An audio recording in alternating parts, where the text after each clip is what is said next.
আঞ্চলিক আবহাওয়া কেন্দ্র কলকাতার দৈনিক আবহাওয়া আপডেট ভিডিওতে আপনাকে স্বাগত। গত 24 ঘন্টায় পশ্চিমবঙ্গের বিভিন্ন স্থানে সর্বোচ্চ তাপমাত্রা এবং জেলা ভিত্তিক গড় বৃষ্টিপাত মানচিত্রে প্রদর্শিত হয়েছে। গতকাল সর্বোচ্চ তাপমাত্রা ছিল দক্ষিণবঙ্গে কলাইকুণ্ডায় 36.8 ডিগ্রি সেলসিয়াস, উত্তরবঙ্গে আলিপুরদুয়ারে 35 ডিগ্রি সেলসিয়াস। উত্তরবঙ্গে 2-1 স্থানে অতি হালকা থেকে হালকা বৃষ্টিপাত হয়েছে এবং দক্ষিণবঙ্গে 2-1 স্থানে ভারী বৃষ্টিপাত সহ অধিকাংশ স্থানে হালকা থেকে মাঝারি বৃষ্টিপাত হয়েছে। গত 24 ঘন্টায় রাজ্যের প্রধান বৃষ্টিপাতের পরিমাণ প্রদর্শিত হল। গতকাল আলিপুর ও দমদমের পশ্চিম দিক থেকে এবং মালদায় পূর্ব দিক থেকে একটি তীব্র বেগের ঝোড়ো হাওয়া, আবহাওয়া বিজ্ঞানের নাম স্কোয়াল, বয়ে যায়।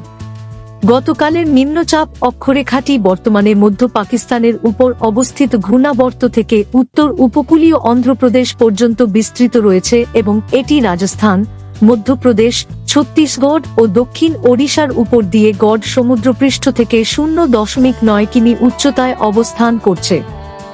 এছাড়াও মধ্য বাংলাদেশ ও সংলগ্ন এলাকায় গড় সমুদ্রপৃষ্ঠ থেকে 1.5 কিমি উচ্চতা পর্যন্ত একটি ঊর্ধ্ববায়ু ঘূর্ণাবর্ত অবস্থান করছে।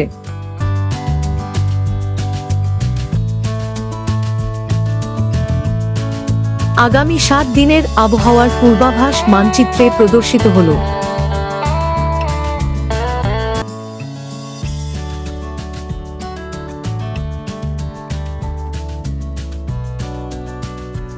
আগামী 7 দিনের আবহাওয়ার সতর্কতা মানচিত্রে প্রদর্শিত হল। অনুকূল বায়ুপ্রবাহের ধরন এবং বঙ্গোপসাগর থেকে প্রচুর জলীয় বাষ্পের প্রবেশের কারণে আগামী 24 ঘন্টায় দক্ষিণবঙ্গের জেলাগুলিতে বজ্রবিদ্যুৎ সহ বৃষ্টিপাত এবং সংশ্লিষ্ট আবহাওয়াজনিত কার্যকলাপের তীব্রতা বৃদ্ধি পাওয়ার সম্ভাবনা রয়েছে। এছাড়াও আগামী 4 জুন থেকে উত্তরবঙ্গের জেলাগুলিতেও বজ্রবিদ্যুৎ সহ বৃষ্টিপাত এবং সংশ্লিষ্ট আবহাওয়াজনিত কার্যকলাপ বৃদ্ধি পাওয়ার সম্ভাবনা রয়েছে। বজ্রঝড়, বজ্রপাত ও ভারী বৃষ্টির সময় নিরাপদ স্থানে আশ্রয় নিন। গাছ, বিদ্যুতের খুঁটি ও ঝুঁকিপূর্ণ কাঠামোর নিচে আশ্রয় নেবেন না এবং জলাশয় এড়িয়ে চলুন। পরিস্থিতি বিবেচনা করে যানবাহন চলাচল নিয়ন্ত্রণ করা হতে পারে। উত্তরবঙ্গে আগামী 7 দিনে দিনের তাপমাত্রায় বড় কোনো পরিবর্তনের সম্ভাবনা নেই। দক্ষিণবঙ্গের সমস্ত জেলায় আগামী 24 ঘন্টায় দিনের তাপমাত্রার বিশেষ কোনো পরিবর্তনের সম্ভাবনা নেই।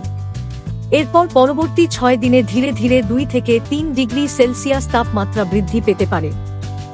আবহাওয়া সম্পর্কিত আরও আপডেটের জন্য আমাদের অফিসিয়াল ওয়েবসাইটটি অনুসরণ করুন।